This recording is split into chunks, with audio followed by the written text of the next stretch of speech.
नमस्कार, मैं विक्रम सिंह, निदेशक मौसम केंद्र देहरादून से। उत्तराखंड के लिए मौसम की बात करें तो आज 9 तारीख अप्रैल की हो रही है और जैसे बोला भी गया था, बुलेटिन हमने दिए हैं कि 9 तारीख से लेकर 12 तारीख के बीच में जो है रेन थंडरस्टॉर्म एक्टिविटी प्रदेश में वो देखने को मिलेगी। तो आज 9 तारीख में देखें तो हिल्स में हमारे को जो रेन थंडर स्टॉर्म एक्टिविटी जो है वो मिल रही है, हल्की तक की, मध्यम तक की, और साथ में उसमें ओलावृष्टि कहीं कहीं पर हिल्स में वो देखने को मिल रही है, अंदर के डिस्ट्रिक्ट्स में या फिर उनसे लगे हुए और भी जो डिस्ट्रिक्ट्स हैं। और इसी तरह जो तेज हवाएं भी है वो भी कहीं कहीं पर मिल रही है। अब कल देखेंगे 10 तारीख को तो जो एक्टिविटी है वो प्रदेश में बढ़ेगी। तो आप ये कह सकते हैं कि हिल्स में अनेक जगहों तक में ये एक्टिविटी रहने वाली है, हल्की से मध्यम तक रेन थंडरस्टॉर्म की। और प्लेन्स में भी बात करें, मैदानी क्षेत्रों में भी, तो वहां पर भी कहीं कहीं पर कल वो मिलेगी। तो इसमें जब आप 11 तारीख में जा रहे हैं तो वो और भी एक्टिविटी मैं कहूंगा कि ज्यादातर जगहों में, अनेक स्थानों में, अधिकांश स्थानों में वो मिलने वाली है एक्टिविटी रेन थंडरस्टॉर्म की 11 तारीख को।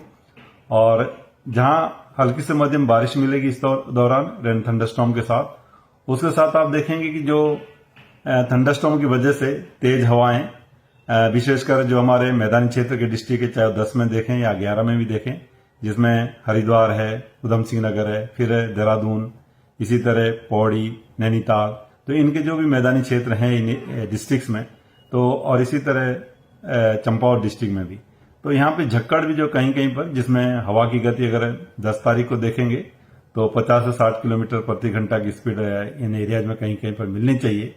और गस्टिंग में वो जो है 70 किलोमीटर पर आवर तक भी जा सकती है। जब आप 11 तारीख को जाएंगे तो वो ये स्पीड जो है बढ़ेगी, तो इसके लिए वार्निंग भी दी गई है। तो ऑरेंज वार्निंग अगर देखें, हेल एक्टिविटी है वो भी आज भी थोड़ी बहुत मिली है 9 तारीख को, 10 और 11 में भी इसकी मिलने की संभावना है, हिल्स में या प्लेन्स में भी इक्का दुक्का जगहों में। तो ऑरेंज वार्निंग जो कल और परसों के लिए वो की गई है, चाहे वो तेज हवाएं हैं, स्क्वाल है, या फिर जो है हेल एक्टिविटीज है।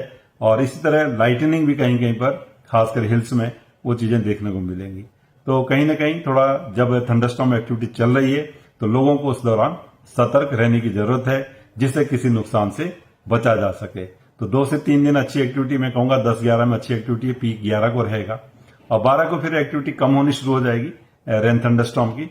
लेकिन फिर भी गस्टी विंड्स है, तेज हवाएं थोड़ा, और इक्का दुक्का फिर हेल स्टॉर्म जो है तो वो 12 को भी रहने वाला है। तो 11 और 10 में जो एक्टिविटी वो ज्यादा है, और थोड़ा उसमें जब रेन थंडरस्टॉर्म एक्टिविटी कहीं चल रही है तो लोगों को चाहिए कि उस दौरान जो है सेफ जगह पे थोड़ी देर रुकें, जब एक्टिविटी खत्म होती है तो आगे बढ़ा जा सकता है। तो रेन थंडरस्टॉर्म एक्टिविटी ठीक ठाक है, 2 से 3 दिन मिलने वाली है, अच्छी बारिश इसमें मिल जाएगी।